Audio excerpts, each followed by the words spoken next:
around how last week went, that it wasn't the cleanest out of G2, especially once they got on the defensive side, seemingly unable, outside of maybe Citizen, to win a gunfight on the defensive side of things. That's what I want to see step up today. Otherwise, the boys could find themselves in hot water, back in the same location as last week. But first and foremost, let's get into our op bans and see what gets taken away by both sides. G2 usually bans Capital, but I mean, depending with that Thatcher ban, whether or not they bring it along, especially against a Russian team, I do thoroughly expect them to get rid of the Capital. It's a popular operator for the CIS region for a long time, but no, they're going to get rid of the Nomad instead, and that's an interesting one. So Capital is still being in play. That's probably just going to simply come down to the fact that when was the last time you saw Capital played seriously since, like, you know, we moved to this three-stage system, Last week it was used on this map. I can't remember which team played it, but the Capital did die on the entry, so they never got a chance to use it. And I'm 90% sure it was G2 making use of it as well. So maybe for them it's a, I don't want to ban it away. We know they play it. We also want to bring it along here. I don't know, but it's got to be more effective this time round, because we know, of course, that the firebolts and, of course, smokes, incredibly useful when it comes to actually assaulting a tight room like the garage itself. We'll see if it comes down to that. But the final two bans are in, Jess, and very, very intel-focused. I'm glad they are intel focused as well. The Valkyrie on this map is just too much of a worry to deal with. Even if you do start on defense, you don't want to have to deal with that Valkyrie later on. It actually forces you to have that IQ pick, which you see Uno taking there. That's not unusual. That composition is almost always there for G2 on this particular map. They'll almost always take a Nomad and IQ. That's been banned out by them, however. So instead, they're going to bring a Yana along for the ride. And that's something they don't play too often. But considering Valkyrie's banned, not a surprise to see the 6th pick either. That really isn't necessary, but they are going to start downstairs. And for people that are like, why are they starting downstairs? Let me give you a little bit of a hint. Top floor has like the lowest win rate for defender-sidedness on any part of this map. So that's why teams stopped going there. Absolutely. Otherwise, everything looking pretty plain sailing compared to last week. To be fair, we see Ayana being brought along by seemingly every single team at the minute. Not only does she still have the air quotes unlimited drones that we're also used to, you also got to consider the fact there are 2 frags there, and of course the Gon 6. That's 3 gadgets that she can remove by herself and give unlimited drones and clear Rooney gates with those drones. She does a hell of a lot. So you are going to see her more and more as time goes on. Oh, I love that position of that bulletproof camera. I'm seeing so many teams not bring barbed wire with Jaeger anymore. They're just absolutely putting that to the side and going, we don't need it. What we really need is the intel. And with a lot of those intel bans, let's be honest, VP absolutely would have ran a Maestro downstairs if that was in part of their composition options. They would have ran it downstairs. This is a very heavy roam, however, and they're going to need to be tight-knit here because G2, when they're on their game, can clear very effectively. Got good drones, got some really big gunners with great mechanical skill. So we'll see how that pans out for them because it's very clear they know that they're roaming top floor now. Last week, G2 were really good on the attack and dealing with the electrification setup coming out of Secret as well. I believe they brought along the Bandit or the Kaid in a couple of rounds, and what they would actually do is play around Kanto on the Twitch. I believe he was on it last week rather than Uno, and use it to get rid of those gadgets whilst covering the drone with flash grenades, which was the craziest kind of setup you've ever seen, but it worked so effectively well. So I'm not at all surprised to see them doubling back on that here, but already you're seeing these early scraps going on around the map, understandably, as you would expect, seeing maybe a Mute and a Mozzie on side, a Malusi and a Jaeger. You're looking there and saying, really, there's 3 operators that you might see playing on the roam, and with bullets ringing all around Milan here inside a meeting. So surprised that he's starting to feel the heat. The question is, how much time can you waste? How much resource will G2 commit to trying to unseat him from this room? Well, Citizen surely will be the first one to make his ingress, and he will lose as a result. Rask, he's got the MP5 in hand, and the man doesn't miss. And this is what I was worried about. VP, they've got a triple roam with 3 different crossfires. That is gnarly. Look at how much time they've wasted. 1:30, and they get a frag, and they put Uno down to 10 HP. I'm telling you what, Des, this is a great roam, heavily effective. And if G2 comes back from this with 2 mirror windows on site, I mean, that will be a miracle. I mean, the fact that they've come down to Uno and Kanto both taking early spray damage and a kill converted, that could have been 3 kills for Virtus.pro on the roam early on. So the attacks of G2 this time around, not looking so good. Last week, they did ignore the roam and just said, look, we're just going straight into garage here. We get the door open. We put the focus on getting a plant down. We ignore the roamers. Is this fair case to say maybe that is the right play to take here? Because this just isn't working so far. Yes, you've only lost one, but you're in the final 60 seconds and nowhere near in control of what's going on above site, let alone on the site itself. They still have to clear one man from the top floor as he's still holding around looking to cause trouble. You know what the worst part is Kayak's waiting for Rask to drop, but Rask knows it and he didn't drop at all. So he's wasted another 45 seconds. He'll get gifted as a result. That's 2 headshots in a row there for Rask. Make it a triple, my friend. And well, he can't, but he does manage to put him very, very low. That's about 12 HP. Another, 8 HP for Uno. And Kayak, lonely outside, hoping he can get the wall open. And oh, this has been a terrible first round here for G2. I really don't think 15 seconds there's much they can do.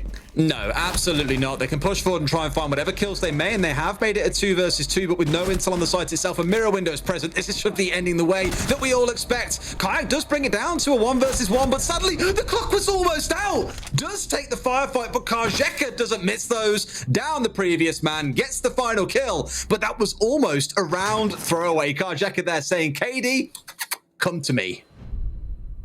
I can't believe that even came down to a 1v1. In fact, if you're VP and you have a huge numbers advantage, you run away. You go all the way to archives. You go somewhere else. It didn't matter. There was a bulletproof cam there in case they started planting. There's so many other options. I tell you what, that was a nail-biting end to that round, and that's exactly how you want the match of the day to start off.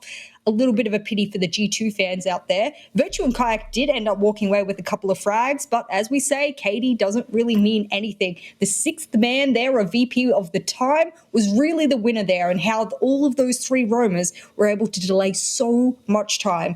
You're right, though, Des. I think if they had been able to just hit sight straight on, it would have forced the rotate down from the roamers, and Kayak could have caught people dropping piano hatch. Maybe that was the right play. I mean, he was trying for the longest time to hold below piano outside the building, as you commented on, but I think after 2 minutes, you're like, guys, I can't sit here anymore waiting. Like, you're struggling to get rid of this guy. He's killed 2 of you. I may as well go and try and make an impact in the map, but things definitely didn't go to plan for G2 from step 1, with 2 members going down to 10% and 50% HP respectively. Just around that, I think they'll put in the books and say, it's best we forget about that one, boys, and don't talk about it anymore.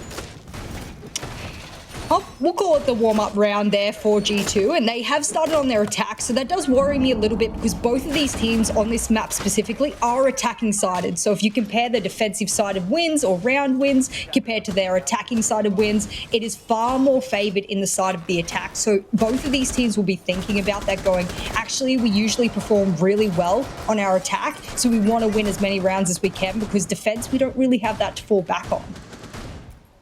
I like what they're bringing along here as well, actually, on the side of Virtus.pro, with the Vigil and the Aruni and the Malusi and the Jaeger. Again, you're looking at 3 or 4 possible operators to be playing off on the roam here and just giving some grief to the side of G2. And given this is the lobby site downstairs, I expect we would have seen a roam or 2 on the top floor. It actually looks like it's going to be a full 3-floor setup here with the Aruni playing downstairs, 1 or 2 playing upstairs. You've got the Vigil playing in antechamber. They've got full coverage here, just in case for any shenanigans that come out of G2. Well, hopefully they won't be time delayed like they were last round. They're still going to have to do a full top floor take because, let's be honest, the site is lobby, and if you don't get top floor, you're going to have to deal with all of those pesky vertical holes. You can see Karjek is on the smoke. He's the one holding it down inside a projector. Milan over towards the console, though. Rask over holding a crossfire from bathroom. This is where it sort of happened last round. They're repeating it, but the site just happens to be a little closer to them. So G2, got to be faster, got to be quicker, and Uno will be the one that really wants to make this happen. But with a Nomad ban, anyone could come flying out a piano window at any moment. It's normally why when attackers on this map don't have a Nomad on side, you'll have a couple of Claymores on side. There's only the one on Citizen here that's been brought along, so no second one to kind of be buddying up on that. But Uno finally will find the kill onto Karjeka from the window. No jump out to match, so no trade-based play or riskiness coming out of VP here, because admittedly, if it had gone wrong, they'd already been staring down the barrel of a 5 versus 3, and we all know how those rounds tend to end. The opening kill isn't the end of the world, but you've got to ask questions. Why was the smoke exposing themselves so early into the round when your role really spikes in the final 30 seconds? They still do have the vertical control, so not everything is lost. And I would have argued you're right. Smoke should have been persisting over towards the bathroom, maybe with the shield in front of him, trying to delay. This angle, I remember Corey rocking this when they first joined Rogue way back in the day, and this is a popular one for the upside down repellers. So if you're trying to work out how do I counter the pesky upside down repel, this is it. Uno decides to repel down, so we won't really see that reminiscent moment again, but they decide, well, if we get straight on site with about 35 seconds left, things might look good for us. Do they really have the vertical control for this though, Des? I'm going to argue no. Not yet, no, especially when it's being contested potentially. I mean, they've now managed to force the Vigil back because they've got some eyes inside of lobby. Virtue taking the fight against Pasha and winning Citizen. Top floor catches 2. This is the kind of play you want. We all remember his triple from inside of console office last week. This time round, it's 2 from the top of Spiral. Kaya gets the plant down, and this will be a flawless round for G2. Much better than what we saw in round number 1. Just a warm-up, Des. Just a warm-up, that's all. It's just a little warm-up. Just need to warm up the hands, get the, wrists rolling around a little bit, the comms flowing, and everyone on the side of G2 is feeling good, which is great because they're an attacking-sided team on Consulate. You want to be racking up those rounds early so you're starting on the attack. And I have a sneaky suspicion that on Consulate specifically, we're going to start calling Citizen the god of top floor because of what he did the other day. Tyrants of top floor is what I called him the other day. Oh. See, I just mute you when you're casting, so I'm so sorry I didn't hear anything you said. Don't worry, Jess. We're all muted by about 50,000 people right now. They're here for the packs. That's what it's all about. Fair enough. We get paid per word, don't we? So it doesn't really bother me. Yeah, that's why I speak so fast and you can't understand what I'm saying most of the time. Fair enough. But Jess, look at what's coming in this round, right? You've now got the Capital coming along. We cottoned onto that was brought along the other day by G2. Wasn't used to great effect because it died quite early. So I'm keen to see if they can employ it to the right ends today. Now they're stepping again into playing into lobby. I'm thinking it's going to be another door plant, likely it can be behind a smoke play. Heaven knows. But again, Citizen from this power spot last time round, getting 2, sees the head peek round the corner. It's the easiest thing in the world for him to pick off there. Good end to a solid round from G2. I think what Uno struggled with last time is it was his job to do the upside down repel over on meeting/projector windows, and he couldn't really deal with the smoke. I know the smoke died eventually, but he wants to be quicker. That's what G2 is looking for. Be more effective, be more efficient, and get the job done more quickly. So if they've got multiple ADSs on the shield there, how about I just flame him to death and he runs away and I kill him?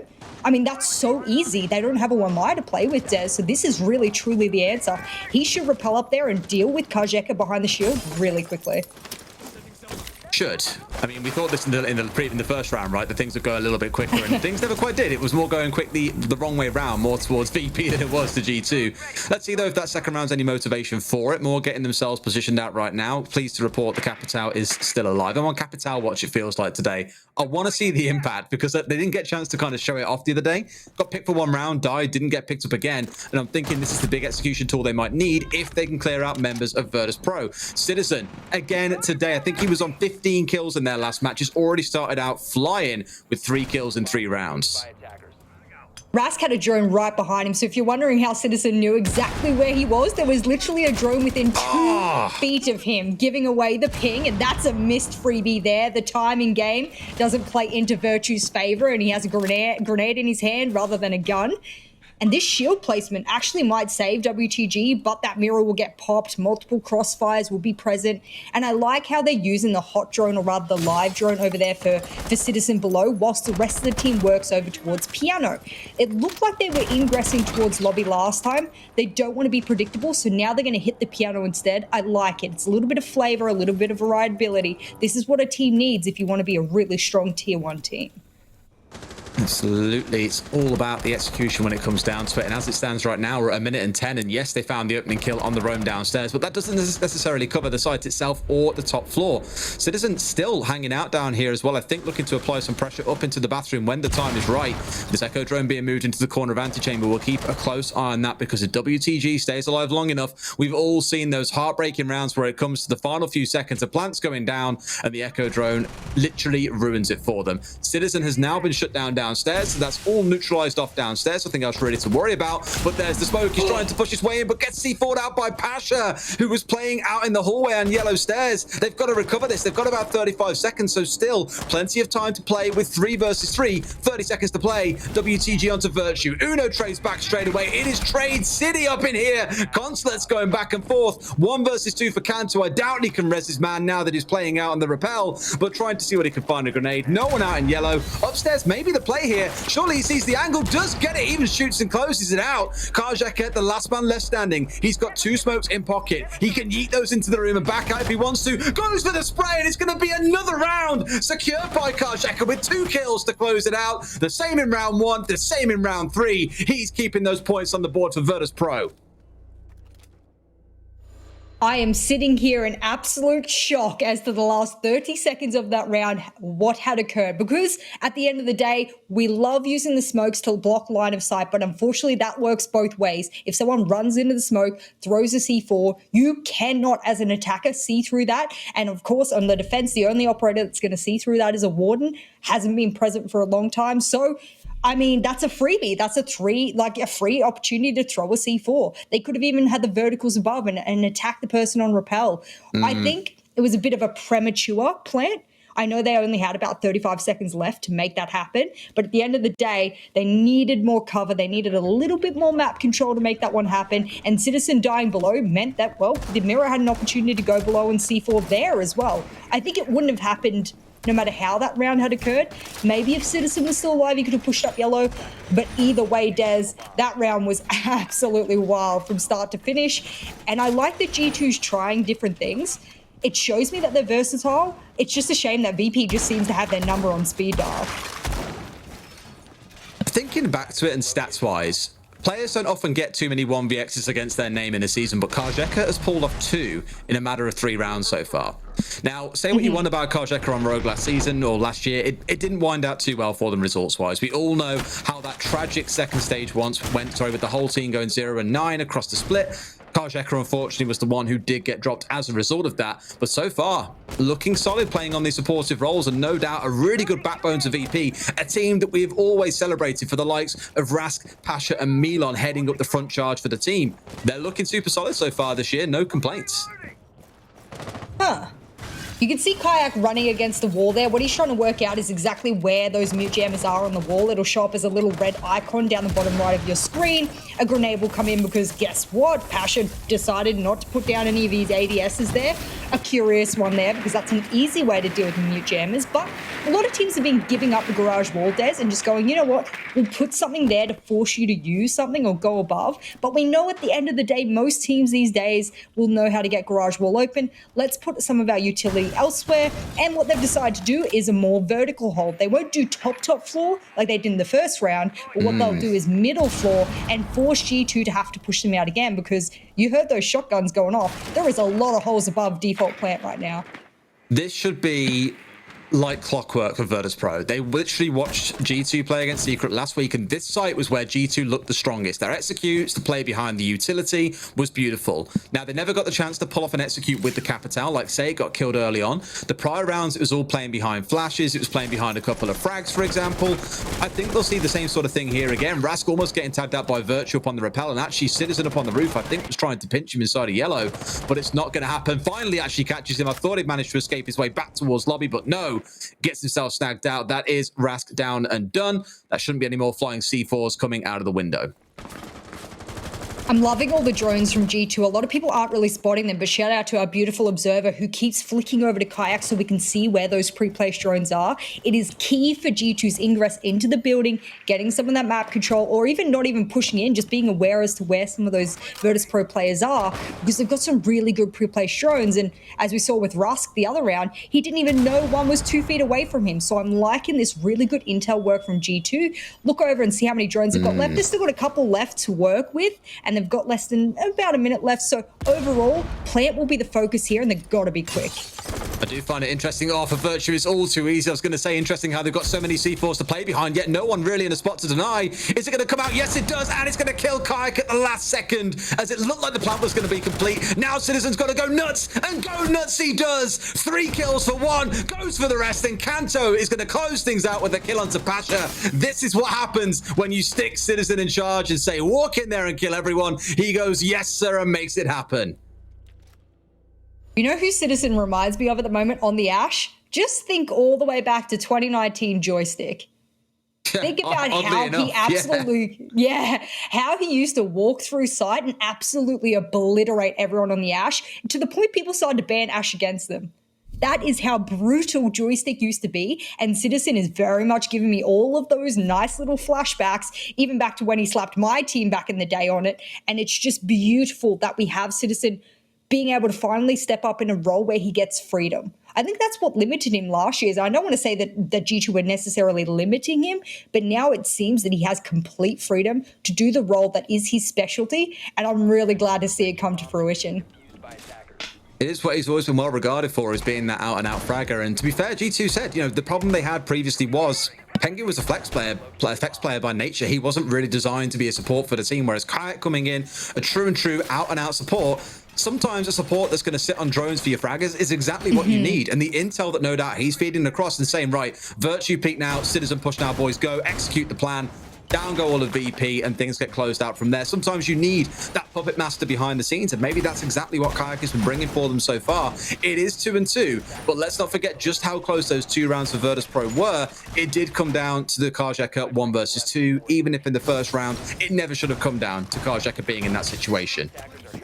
Absolutely. I'm thinking if VP can win one more defensive round, this actually bodes really well for them statistically. Statistics don't mean much if on the day you can't show up. So if they get onto their attack, G2's got something nasty waiting for them, or they've learned from their last playday of playing on Consulate, then of course VP's going to find some struggles. But so far, if you're thinking about how this game is looking so far in the first half, it actually looks better here for VP so far. Nevertheless, some really strong play, strong intel, and some gunning for G2. So it's all the recipe you need for a great outcome. We just need to see G2 step it up, ramp up the motivation and the momentum they've got so far, and just keep it rolling.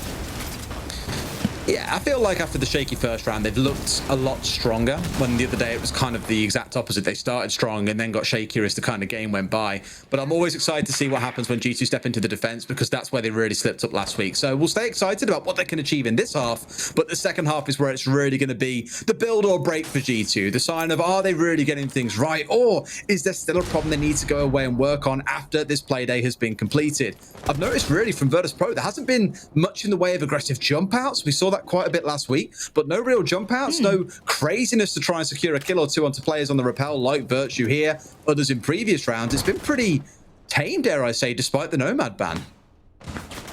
I will say, however, there was a couple of notes there to say that, oh, you know, VP, they were being super aggressive over towards their last play day and whatnot. But for the most time, if you look back at the match history, some of those rounds were won purely off time.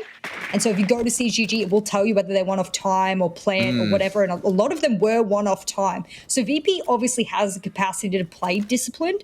And on a map like Consulate, you don't really expect that when there's a Nomad ban on the board, especially. So for me, I'm a little bit interested. Surely there's a drone on Pasha here. Surely he slaps the window and gets a freebie here. This has got to be what they need, because Virtue's still droning circle desk. Just looking in totally the wrong places, and finally does get picked off. I mean, for Kanto to be able to just walk in like he owns the place is a little bit questionable. I think he wasn't tagged down a little bit sooner. There wasn't a kind of notification coming in around yellow, but will finally get himself shut down. Isn't going to be the end of the world. A second one comes in though, and Citizen, the player that we keep on speaking about, is going to find himself going down by the longer angle, I think, from upstairs. Or was that a jump out of meeting window potentially? I'm not quite sure. Yeah, that was going to be a jump out. Yeah. And I think overall the problem is that if you don't lock off those stairs early on and you're just sitting there on your drone, you can't shoot and drone at the same time, Des. My big problem with players who drone themselves is they can't act on the information, and that's unfortunately what happened there.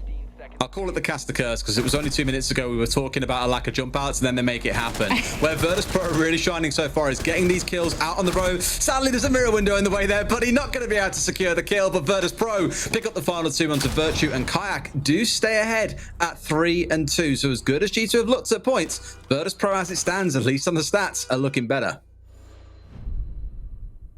Well, there you go. We're finally getting into our last round of the first half. And essentially, you can see up the top right of your screen a live ranking as to how it looks throughout the round. That's going to be sort of a round count differential as to how this goes along throughout the season. So if you're wondering why VP says first and G2 looks 8th and whatnot, it'll just slowly tick along as the rounds collect for each of these teams. It's a little bit more intricate, but we can explain that later on, or rather the analysts can bring that up for you guys so you can be a little bit more aware as to what the ticker is trying to show you. Nevertheless, it is G2's last opportunity now to show me that they do have what it takes to be strong on their attack, because that's where it needs to happen, because we can't see them do what they did last week on their defense again. Otherwise, VP will run away with the win here.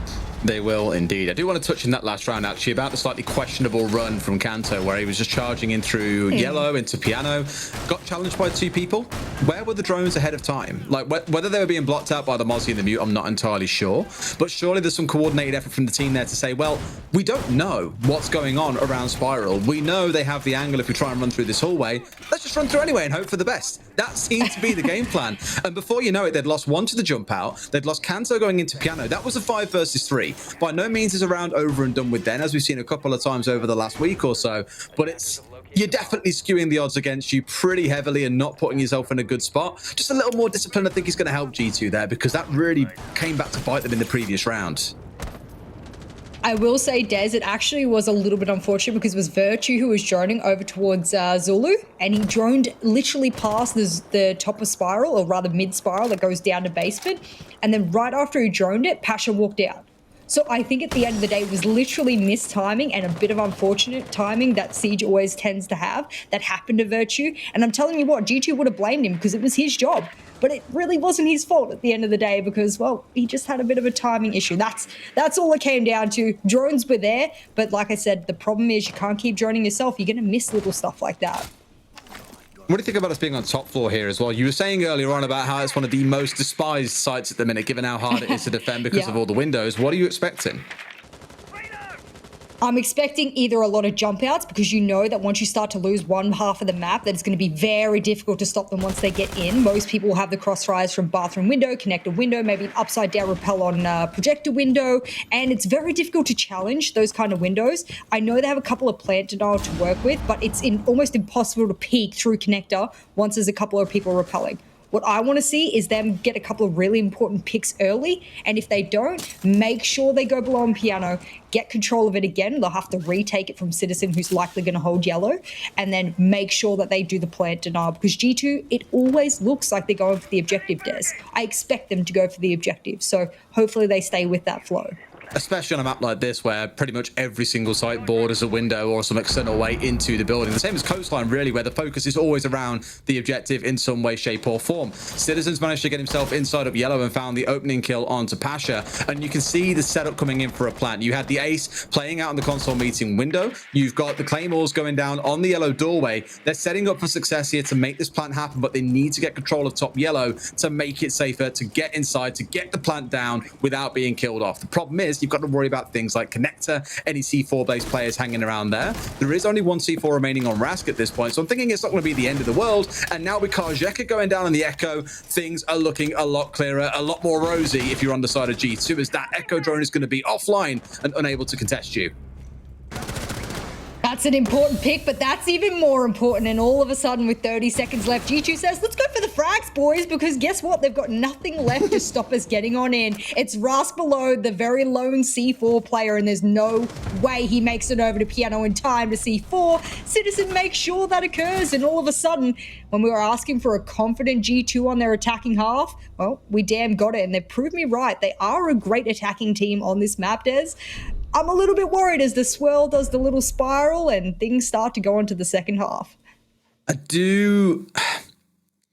almost kind of want to ask questions around how it's looking for G2's prospects in future if it's Citizen that's doing a lot of the legwork.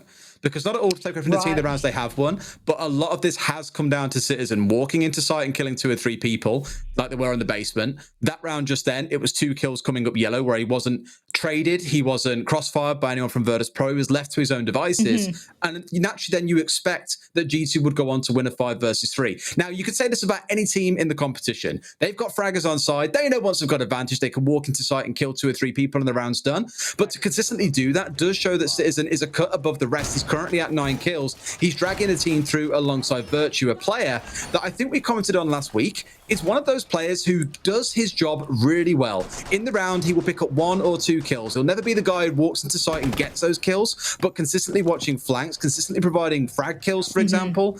He's the guy who gets the job done without much fanfare, and for that, he's always worth a little bit of acclaim, I think. But again, is that really enough for the team with just those 2 doing the work when the other 3 still kind of dragging up behind the rear at the minute, I think?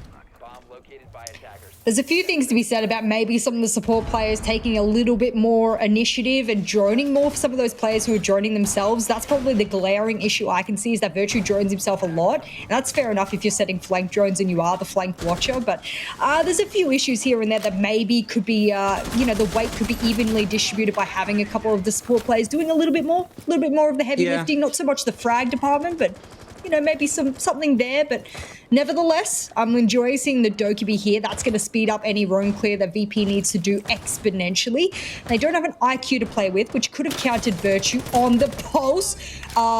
Yellow ping, I guess? Yeah, I'd expect so, at least ahead of time there, for that kill to come through so simply. It's unfortunately coming on to one of their C4s, I think. I don't know at this point if the top overlay actually shows even when they're dead. But with how things stand, there are 2 on side. I'd imagine with the pulse on side, you would have had a 3rd there too. So maybe it was 3. You still got 2 remaining for you. But an opening kill like that was still with the Dokkaebi on side here to be able to get the calls in. If you're G2 right now, you're probably thinking, safety back to site is probably going to be the play. It's a shame as well, because G2 are trying to replicate what VP did upstairs, but they can't successfully do it. And that's going to be tilting as a player, because you're like, hang on, they did it. Why can't we do it? And all of a sudden, they're getting slapped upstairs. Their roam is very unsuccessful. It is nothing mirroring what Virtue, or rather what VP were able to do when they roamed upstairs. I was worried about this. I knew VP were good on their attack, and I knew that this was sort of the opposite for both teams here on attack and defense. And hey, Kayak, he's making it work, but good trade. Very swift there from Pasha to come on in and go, nah, you take one of ours, we trade straight back onto you.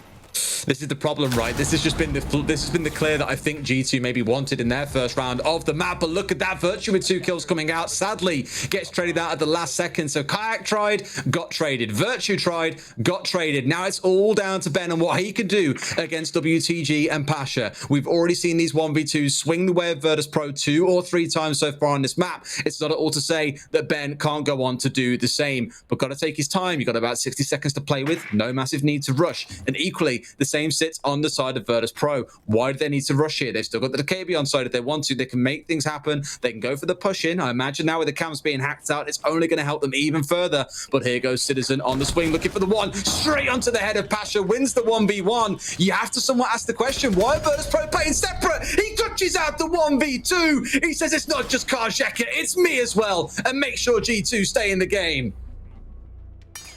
That should not have happened. That should not have happened in any world of any opportunity anywhere, because you could see that they were very aware that he was upstairs.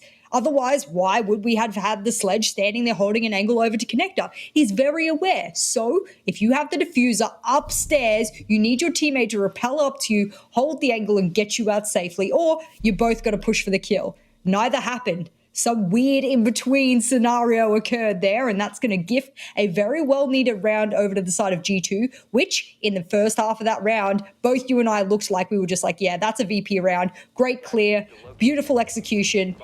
Yeah, that went downhill pretty damn quick after that. Shout out to Citizen, who you rightfully pointed out is one of the carries here for his team. And he's decided that this round, he'll take the Mozzie away from Kayak. He wants to run with it. I'm not sure if he's running. Has he got the Roni in hand? We'll find out very shortly whether he prefers the Roni or Commando. But it doesn't really matter, because I think this man can do pretty much anything with any weapon. Was that a bullet hole, maybe? I think it was a drone, potentially. Maybe someone saw him step back and was like, no, spray, spray. I don't know. Like, we don't know what's inside their minds, of course. I've got to touch, though. Like, I look back over my notes from all the rounds so far. When I just look down, I'm just like, right, okay, so Citizen did this. Round 2, Citizen 2K from Spiral. They then planted in lobby. You then look at round 4. Ben goes big with a 3K. Round number 6, Citizen gets a 3K. Round just then, Citizen wins a 1v2. They're at the 4 rounds that G2 have got. Do not sit on the back of, we executed well. We used utility. We played behind smokes, for example. It has all been, Ben dragged us through this round kicking and screaming. And that's not to say G2 are absolutely crap in the bed and not playing okay. I'd say they are playing okay. Virtus.pro on average are playing better, but Ben is just stepping up massive with a lot of support coming out from Virtue in these mid-round plays. Virtue, for example, getting that 2K in the last round. We forget about that because of Ben's 1 versus 2, but that 2K that he found enabled Ben to be in a 1 versus 2 that he could win. Otherwise, it's a 1v4. There's no way you should be winning those kind of plays. Is that a kitchen mirror over towards admin? I haven't seen one of these in a very, very long time. This used to be the OG way to do an admin hold. You'd have someone over in Kanto's spot there in corner, and you'd make sure that you have a couple of ADSs to protect you. Unfortunately for G2, however, they are surrounded left, right, and center from VP players repelling on every single window, printer window, south window, and east window. Grenades will come sailing through Kanto. He somehow survives with a lick of life to go with him, and all of a sudden, they're just going to absolutely finishing him now with this, surely. There we go. Unfortunate. This was actually a spot that they played last week, and Secret just pushed their way up Spiral, walked straight into admin, and gunned down 2 or 3. It was Sleben at the charge. He was supported, I believe, by Prana. They were just playing for trades the whole way through, and there was nothing that G2 could do about it. So a similar strategy again. No doubt that VP have gone back and looked at this and gone, oh, Virtue and Kanto are playing in where Kanto was just a second ago. Let's nade the living hell out of that spot and see what we find. Kanto was there waiting. He picks up the free death, and Virtus.pro are happy to be in a 5 versus 4. This is the first time I've seen VP struggle with their attack and not know exactly what to do. That Aruni Syria gate on the side of that door over towards kitchen is actually really key. It means that nothing can come sailing through without alerting him first. That's going to be a great addition. They're shooting through it, but Virtue shouldn't really need to care. That side wall is reinforced. I thought he got that kill there when the kill feed started popping, and my heart absolutely died, but it's going to be Kajeka on the ace to pop it off, and they decide they're just going to come jumping into meeting, make it all happen on their own accord. And guess who's last left, Des? It's your love who's getting kills. It's 1v3. He's already found 2. He's literally got an ace clutch to win the round, but sadly isn't aware of Milan playing up towards Spiral. He closes the kill out. Virtus.pro with a well-deserved round number 8, because again, they've looked back at what G2 were doing the other day. They've gone for the play to remove Kanto early. They were ready at every single turn for what was being thrown at them. I don't want to say that that was G2's fault necessarily, because they actually played that setup to perfection. They made sure that no one peeked out beyond where they were needed to. Kanto wasn't trying to peek windows unnecessarily. He sat with his ADSs. We had a Syria gate on the kitchen door. They did everything really well. Those strats are solid, Des. What happened was that VP went, well, you're annoying us by making us take so long in the rappel. We're just going to jump in meeting, and we're going to use the long lines of sight you opened up against you. Is that okay? And G2 goes, well, we kind of hoped you'd push us front on when you didn't. That's kind of when everything crumbled for us. Nice even scoreline, though. Maybe that win against Team Empire really did show us that VP are kicking things off for this season. They are, yeah. Just need to get a little bit better in these 1vx situations against Citizen when you play for trades, I guess, because that round was relying on him not being aware of what was going on in Spiral. But admittedly, it's been 2 wonderful days for Citizen. He is on, firing on all cylinders, whereas some others maybe are warming up a little bit. I know we're talking about him an awful lot, but he is the reason why G2 have those 4 rounds. If he hadn't have got those big plays in those rounds, this match could have already been over, which sounds terrifying to say. Let's see, though, if G2 can convert it into a win. I want to see who steps up alongside him. No. Maybe not really shooting your teammate with a shotgun is the play, admittedly, Kayak. That's not a way to make friends in a new team. Oh, no. That's 25 HP. And if people are going, oh, it's just a little bit of lick of damage. No, that's an entire bullet that someone does not have to shoot to DBNO or completely kill Virtue. So that's actually a big hit. Nevertheless, I don't expect him to be the roamer. Good use of the drone there. Bad interpretation of the situation, however. And it's WTG who every time he's been spawning on the Dokkaebi has held that jump out for at least 25 seconds every single round. We're talking about players being lit before things start to kick off. We got Citizen, we got Virtue. And he makes good work of it. Nevertheless, he might have been low HP, but he says, I can still take an engagement, and does it very satisfyingly. Does try, not quite netting it into a result for either side outside of the 1-for-1 trade. So all things being equal when you step away from it, unless the frags weren't consumed by the sledge. And actually, thanks to the overlay, we can see both of those frags were still in pocket for Pasha. Unfortunately, they don't get to use those because we saw just how effective they were for them in the last round. Oh, they've still got 2 whole minutes to work with here. That's a lot of stuff kicking off in the very, very early round. And now they can slow things down, get the drones out, make sure 1, no one's roaming, 2, that they're able to get those rotates cuts. That's why Rask will open up above the Visa stairs there so he can hold that, or conversely, get one of his teammates to hold it. Interesting thing here is that they're going to have to deal vertically with that mirror over in bathroom. It's a bathroom mirror hold, and VP love to do a top down. They're very methodical with how they take their attacks. You can open up a slither of the top above the mirror there, and if Uno's not careful, that's what they might do, but I think they might just push front on. I mean, I'm looking over how many ace charges they got left. They've still got 3. They could throw 1 on the mirror window in bathroom, make something work here, but they're running out of time to do this. I mean, Uno's still got the bathroom hold down, as you mentioned, so that's going to be the big focus, no doubt. You want control there before you even think about trying to push into the downstairs itself. And with them floating around to the north side, they could just pop one of these walls open quite comfortably. That's no doubt going to be the plan with the breach in charge. Kind of expected the round to be the one that came flying through, but absolutely not. And now that Uno's under pressure, quite simply drops through the hatch. You're happy there. You burn a little bit of utility. You've wasted some time and attention, and you can afford to pull away. Now they've got the control, but Virtue with a C4 kill from downstairs. Is that up through the floor entirely? No, just inside of Anti. Beautiful kill to find. This will put the pressure on Virtus.pro, mind you. A 4 versus 3. 35 seconds to play and still with another C4 on side. In fact, there it comes. It was the breaching round before, but the C4 connects. 2 C4 kills in the round is what they've been looking for so long. 4 versus 2. And surely, Jess, Milan and Karjeka can't pull this off. I don't think they have the citizen wow factor that they will need to be able to clutch out 2vx that they're looking for. In fact, they're going up against a double amount of opponents, and they've decided to split their ways. They'll try and push through the smoke, but surely there's too many persisting for them to do a single thing. Look over towards Karjeka, though. All of the aces in hand as well. He's got all of them to work with.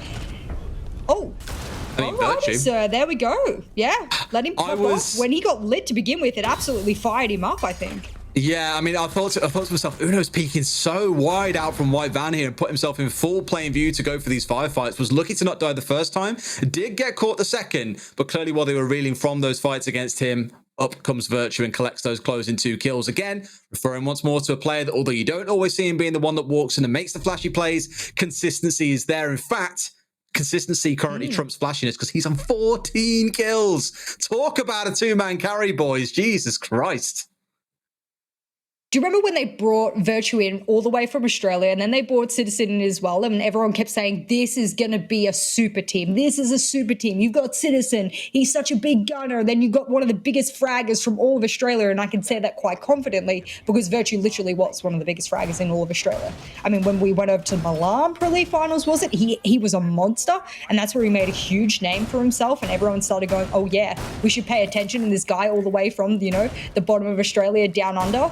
And so for me, I was upset that he didn't show off what he was capable of. It just took a while. We're there now. We're seeing it.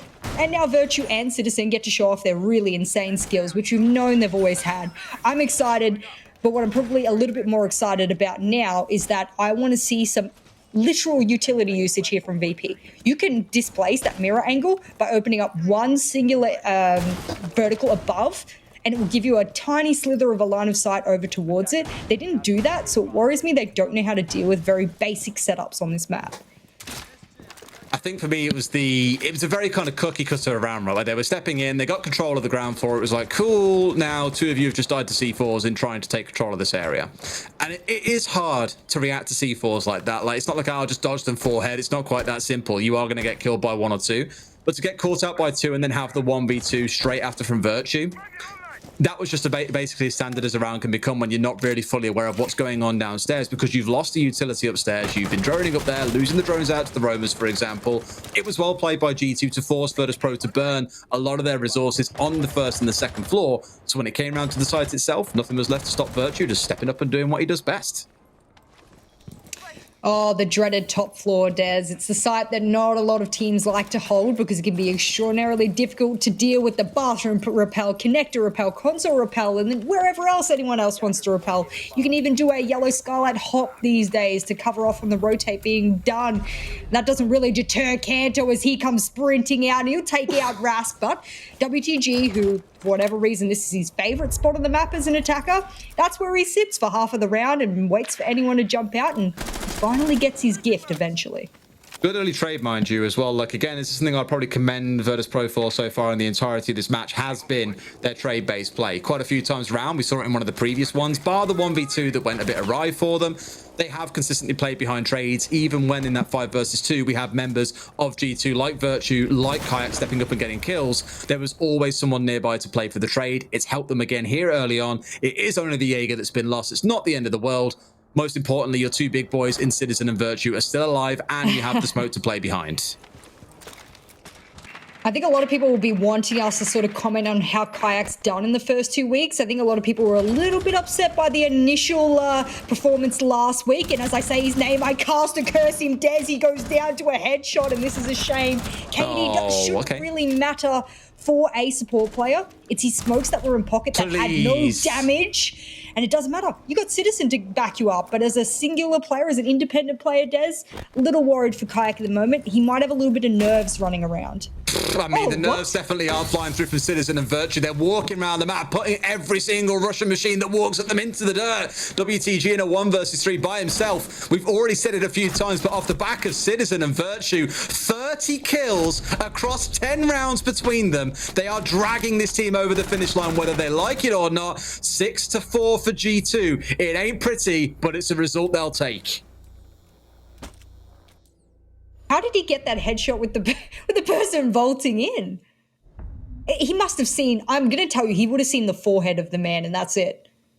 You couldn't have seen more. The man wasn't even in the building really yet. He was just leaping over at the time. I mean, goodness me. I think they're in the middle of a tactical timeout, which is absolutely warranted during a match point scenario. That's when you want to go, all right, we want to make sure that we're in a situation to best deal with match point. I'm not sure if G2 called it or whether VP called it. I actually would have thought VP would have called it. They're not the ones on match point here, so they need to be careful that they don't let this slip away. And then we got to be thinking about the points distribution as well, Des. You want to walk away with at least 1 point, so how does VP get it? Absolutely. I mean, at this point, 2 rounds, they've got to pull back. It's looking dicey, truthfully. I mean, what can you do when 2 players are just having one of their best fragging days going against some big fraggers as well? And we just had confirmation. This is, of course, a tactical timeout coming in from Virtus.pro. A wonderful addition, mind you. We saw this used last week. A team had lost, I forget who, 2 or 3 rounds in a row, called a tactical timeout. Next round stepped in, flawless round the other team.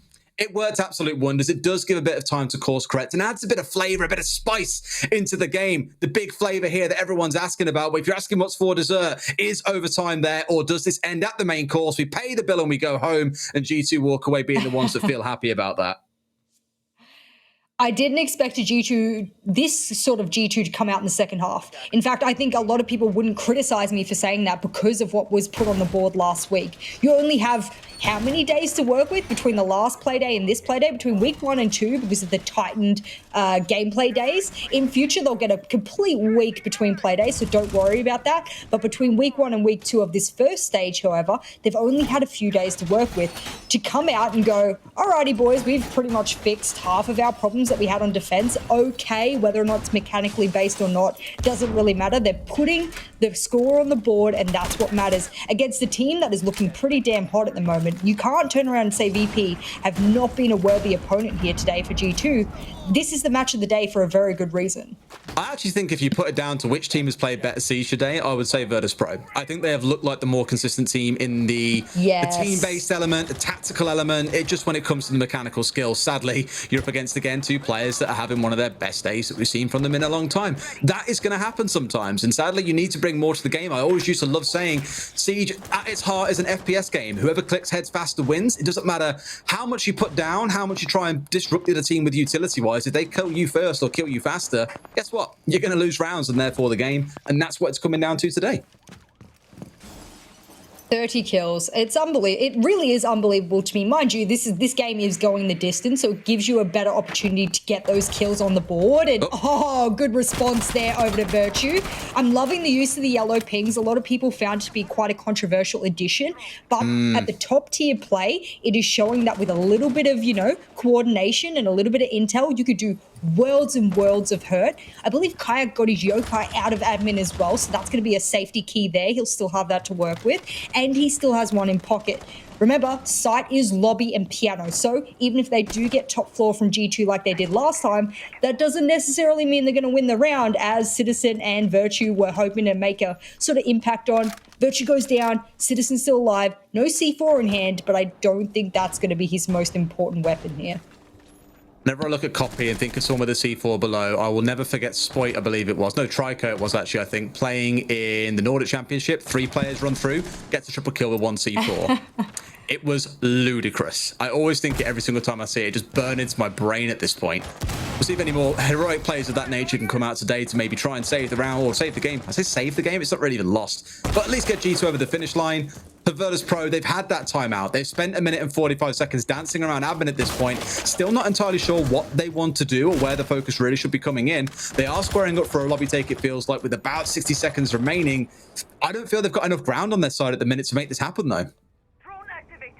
The number one pressure you need is over towards projector, because that's where the verticals are going to be. And then you also either want to open up the back of bathroom to make sure that no one has a shield / smoke / C4s to throw through the left-hand side of piano over towards lobby. And what happened there? They managed to run through a connector, and somehow Milon is the savior of the sledge before he goes down.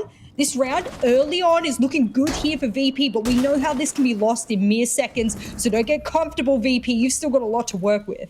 They do. 5 versus 2. We've already seen them nearly throw one of these away previously, and I believe that yokai is still in effect. Citizen collects upon to Milan. 4 versus 2. Now he's going to go for a runaround. It is here. We spoke earlier about the potential spoiler that these things could bring. Do they even know? They must have an idea. He disrupts it. Kayak's in a 1 versus 2. He comes out, goes for the spray. Downs him. Has he just saved the game from? They run round. Kayak has held it out. The plant's going down. They've saved it out. He gets him. Kayak has clutched it for them in the final round. You can see him shouting, I'm out of a chair as well.